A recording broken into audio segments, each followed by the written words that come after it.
Earlier this week, Vice President Kamala Harris laid out her economic policy. Earlier today, I had a chance to catch up with Samantha Tweedy, who is the CEO of the Black Economic Alliance, to talk about how does that policy impact African Americans. Here's our conversation. Samantha, Vice President Kamala Harris has laid out her economic policy. The Black Economic Alliance has taken a look at it. Speak to this, what she's laid out, and how it will specifically benefit African Americans. Absolutely. So first, Roland, it is good to be on with you today.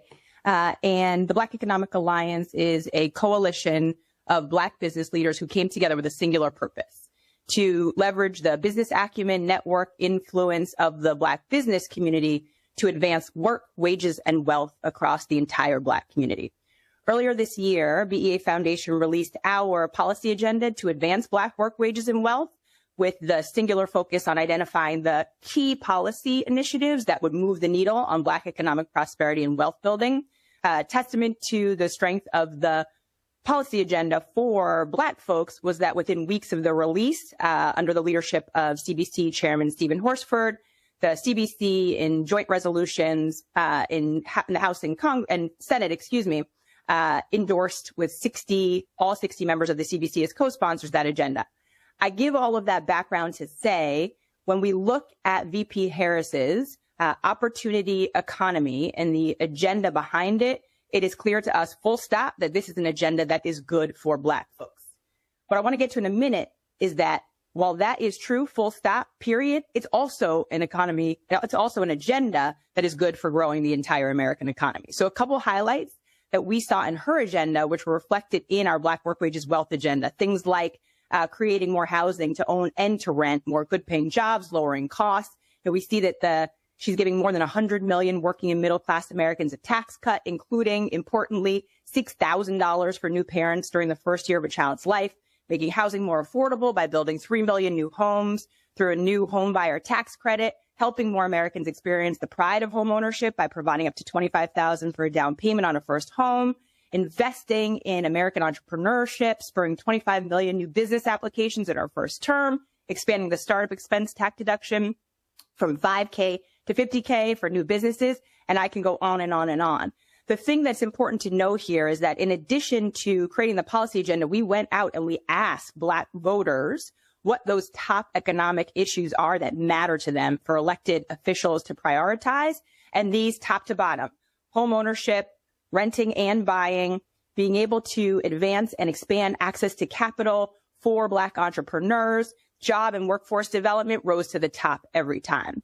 Now, as I mentioned, it's important, and I think when we talk about the context of this opportunity agenda and what it means for Black Americans, that we also call out that this is good for everyone. We have so much data that shows now that when we have an economic agenda like this, one that addresses the racial economic disparities across housing, access to capital, et cetera, what we see, and for example, in city data that came out that told us that if we had closed those kinds of economic disparities over just the last 2 decades, we would have added $16 trillion to the GDP. That's not just the Black GDP, right? That's not just the Black and brown GDP. That's the United States GDP. So the headline here is that this is an economic agenda that is very good for advancing Black economic prosperity and wealth building. And it's an economic agenda that's going to be good for business and grow the entire American economy. But how have you been drilling that down to the regular, average, ordinary brother or sister? And that's the issue that as I travel the country, I often hear folks say, hey, that's all great. That sounds all rosy, but I'm not feeling it. I'm not seeing it. It doesn't impact me. And so what are you doing to specifically communicate that to folks who ordinarily are not operating in Washington, D.C., in New York, who are not necessarily consumers of a lot of news? That's right. And that is so important. I mean, you say all the time here, right, Roland, that Black voters are not a monolith, number one. And number two, that we are going to, and Vice President Harris is going to need to, and every elected official is going to need to work for the vote. And that is going to be true so long as we are still at a place in this country where Black folks are at the losing end of a 6-to-1 racial wealth gap, where we're still looking at housing disparities that are as large as they were during Jim Crow. So we just want to make sure as a starting point that when we are talking to Black voters and with Black voters, that we are starting with that acknowledgement. Now, we just did polling, and important to call out that this polling happened once Vice President Harris was at the top of the ticket. So this is fresh and this is relevant. We did polling across the country with a prioritization on the battleground states that showed us that right now, economic issues are still top of mind for Black voters. And that's above immigration, national security, abortion, everything else. The other thing that the data found was that Black business leaders are the most trusted messengers on those economic issues. 13% more trusted than elected officials, 27% more trusted than celebrities. So what that said to us is that BEA, this nonpartisan coalition of Black business leaders, and all our network and allies need to be in direct conversation with voters right now around these issues. So in addition to running with the vice president and the campaign, we need to run alongside the vice president in the campaign, speaking directly from Black business leaders to voters. So we next week are launching, for this final stretch until Election Day, a direct voter contact program that's going to include both digital ads and text messages. Again, as you've been talking about here, Roland, the ads are great, but we have to be in conversation with voters. And that's what we'll be doing. So across Pennsylvania, Nevada, Georgia, North Carolina, and Michigan, where very importantly, the number of infrequent Black voters will be decisive margins of victory, both for Vice President Harris, and we should note too, Hakeem Jeffries becoming the first Black Speaker of the House. And so in all of those states and districts, we'll be having these conversations, leveraging the trusted messengership of the Black business community on the economic issues that we know will motivate Black voters most in this final stretch. Where are these digital ads running, and how many people are we talking about when you're talking about reaching them via text message? It's a perfect question. So we analyzed the infrequent Black voter numbers across states where we know that there are decisive margins of Black voters. So when we look across those 5 states, Georgia, North Carolina, Pennsylvania, Michigan, and Nevada, there are about 1.5 million infrequent Black voters. And from our prior cycles where we've done this kind of engagement with voters, what we know is that we can expect a 45% engagement rate. So what that gets us to is the ability to be in active conversation with 700,000 voters between now and Election Day. So we'll be running those ads, and we'll be doing that direct conversation through text messages where we can make sure that folks have the information they need to vote. We can respond to their questions, and we can provide them with this economic messaging that we know will mobilize and motivate. So you said the ads are running on platforms or directly in text messages? Digital ads and text messages. So we're going to do both strategies because we know that the impact is greater when we can run both, right? You know, you just think about when you've seen an ad on your digital and then you get a message on your phone that's saying the same thing, right? That's reinforcing those messages. They go further. And one thing I would say, I'm sorry, Roland, go ahead. So the digital ads are running where? What platforms are they running on? Oh, what platforms are they going to be running on? They're going to be running on YouTube, and instead of other digital platforms that will vary a bit depending on geography, by us being able to break down where we know Black voters, particularly young male Black voters, are focused, given what we know is still the work that we need to do there to mobilize that critical voting bloc to be able to come through for Election Day. And the one other note I was going to make was we're all sitting here, so many of us, watching our phones blow up every day with text message after text message. But for the demographic of voters that we're talking about, that is not the situation. So we know that the text messages is an incredibly meaningful way to break through and get in that direct conversation with voters. Anything in person, anything on the ground?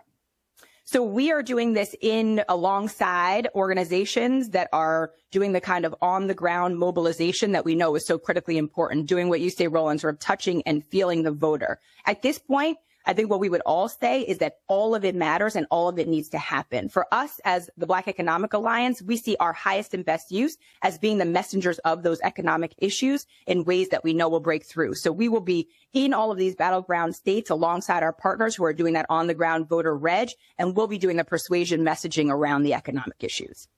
When we talk about in terms of small businesses, in terms of building capacity, things along those lines, there has been tremendous growth over the last 3 years under Biden-Harris, but frankly, that has not been articulated enough, explained enough. I've had the head of the SBA on as well, and so to me, I think that's also one of the areas. Yeah. And one of the things, like perfect example, when the vice president was in Detroit unveiling her economic plan, I said on the show afterwards that I thought one of the biggest mistakes was not actually having individuals with businesses in the audience. At one point, he would stand up and say, hey, here are people that went out of business during COVID and brought the businesses back.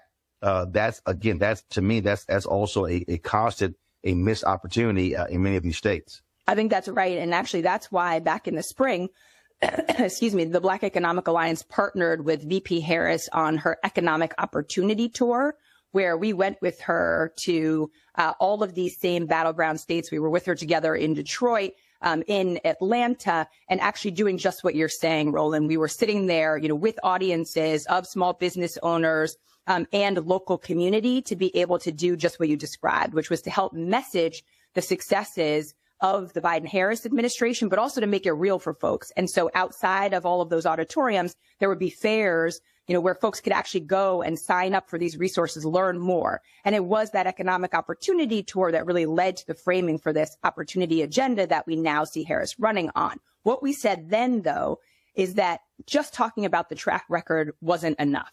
At the time, if voters aren't feeling it yet, then we needed that forward-looking, that aspirational, that what is going to come next to make sure that I know that my dollars are going to stay in my wallet, that those dollars are going to grow, that costs are going to go down, that I'm going to have more access. And I think that has been the flip that we've seen with Harris at the top of the ticket, that it's not just her lauding the track record. As significant as that track record truly is for Black economic progress, it's always also this forward-looking vision that folks can see themselves in and can really understand that it's going to get better for me, better for my family, and better for my community.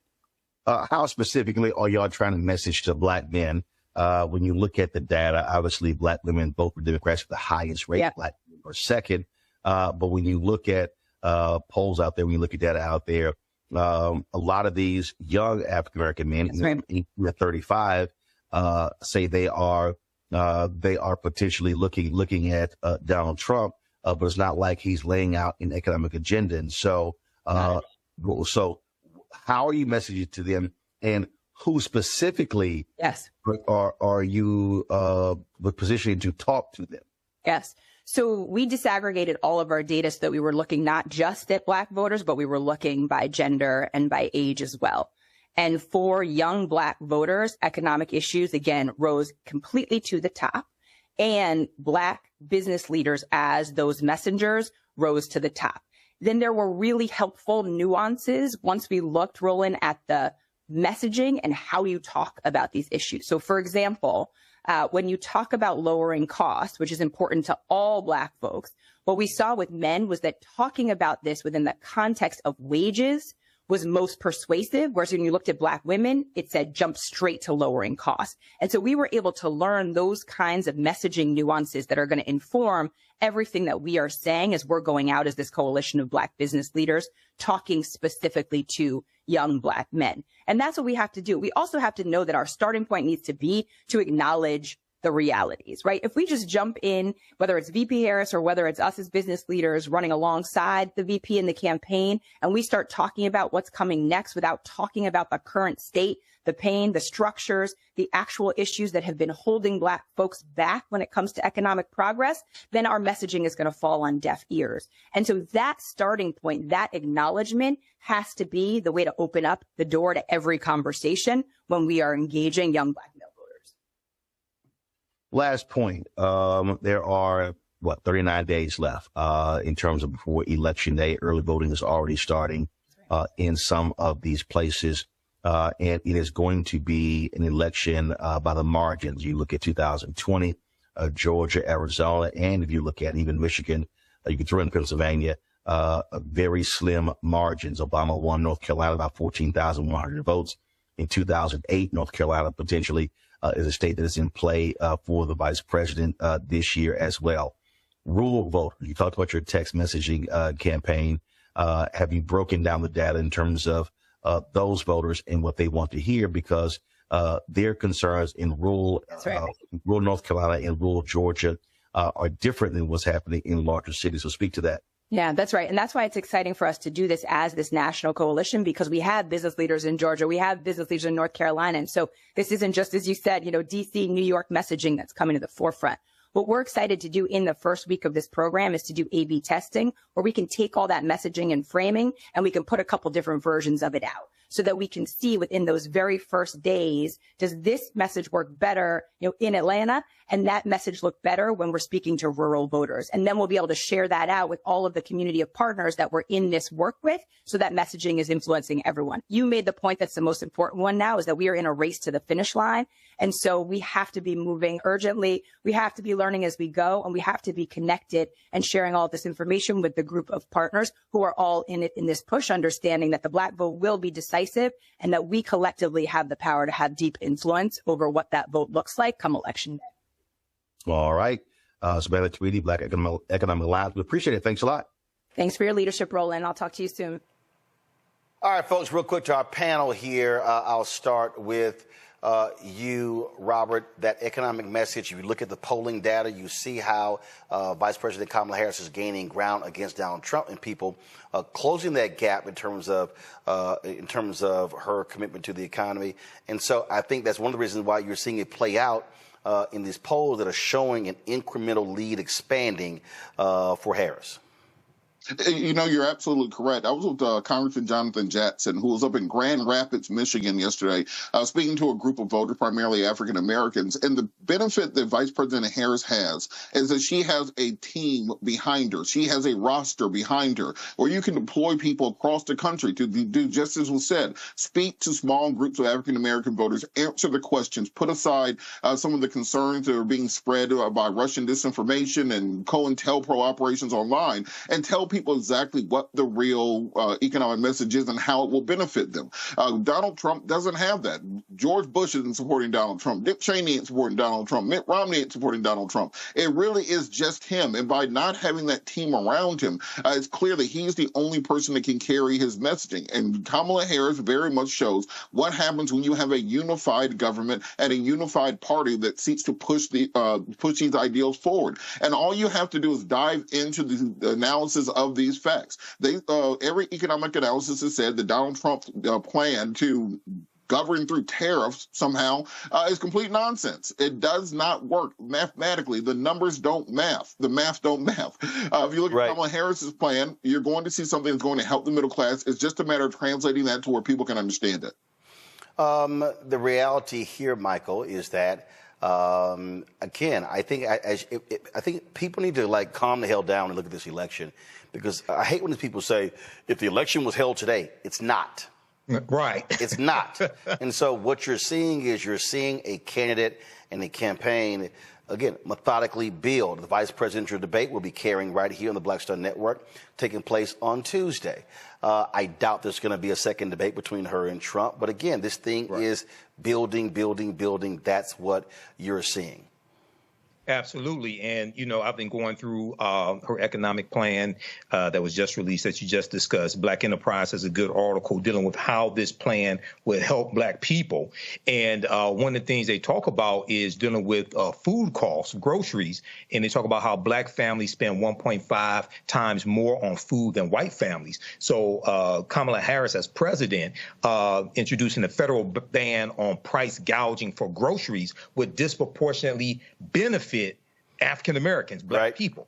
It talks about directing 33% of federal contracts to Black and Latino-owned small businesses. That's huge. Okay, millionaires are created by federal contracts. Okay, so and I've managed 2 Black-owned companies that had contracts with local and state government. Federal is huge, and you have people who say, "Oh, well, this is not specifically for Black people." Right.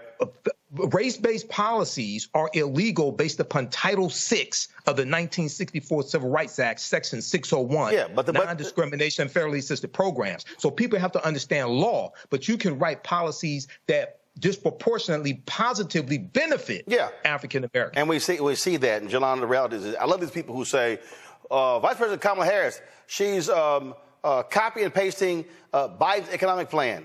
Well, it is the Biden-Harris agenda. So I would think that if you the Harris in the Biden-Harris agenda and it's going well, that you ain't got a problem doing it. Well, I agree with you there, team. But I think that what's important about Vice President Harris's plan, her economic plan, one, we got to remember she hadn't had all this time to get her message out. She literally took over at the top of the Democratic ticket in was July or August. So for people to expect for her to have explained everything like Donald Trump could have, because he still conceptualizes shit, is wrong. But I think she's doing a good job. And what I think is really important about what she's doing is she's taking into consideration, and I want to make sure I don't mix this, that she's tackling racial and gender disparities by investing in communities of color and promoting economic justice. Why is that important? Because in this climate of Republicans and Trump getting rid of DEI, right, talking about critical race theory, where you want to just erase where we are today and why we are where we are today, we've got to have policies that address why and where we are today. Also, insofar as affordable housing, we need affordable rental. We talked about affordable home ownership if you want, but also we have a homelessness problem, and there are a lot of kids who are homeless. And I will tell you that Vice President Harris's economic plan addresses homelessness. You can go to any city and you will see where the mayors in those big cities are trying to move out the homeless population with their conventions and things coming. If you don't have a stable place to stay, you can't get a job, you can't get rest, you don't have a place to keep your food. Everything. Visit our website, AfricanHistoryNetwork.com, AfricanHistoryNetwork.com. You can register for the online history classes that I teach. We deal with thousands of years of history. I teach 2 online history classes, Saturdays 4 p.m. to 6 p.m. and Sundays 4 p.m. to 6 p.m. Saturdays is Ancient Kemet, the Moors, and the Ma'afa, understanding the transatlantic slave trade, what they didn't teach you in school. And then on Sundays, Black resistance movements, from Christopher Columbus to the Haitian Revolution and the Black Power movement, 1492 to 1968. So we have classes coming up this weekend. Classes on sale, $80. We do the sessions live. All the sessions are archived and recorded. You can go back and watch it any time. We have a bundle pack of courses. You can register for both classes also. I do a PowerPoint presentation. We have book references, articles, video clips. Even after the course is over with, you still have access to the full class. You can go back and watch it anytime. And then Ancient Kemet, the Moors, and the Ma'afa, understanding transatlantic slave trade. That meets this weekend also. You can we have the course outline here that you can download as well. So it gives you a lesson plan for each class session. There's about 100 articles that we reference. The first class is about 200 slides, 15 books that we reference. You don't have to buy any of the books to follow along in class. Click right here to download the lesson plan also, okay? I show you it's a very visual class, so I show you the excerpts of the books right on the screen, all right? Okay, so the content is PG-13. You can use this with your children as well. I don't do a lot of cursing. It's not overly vulgar or anything like that. It's nothing like that, okay?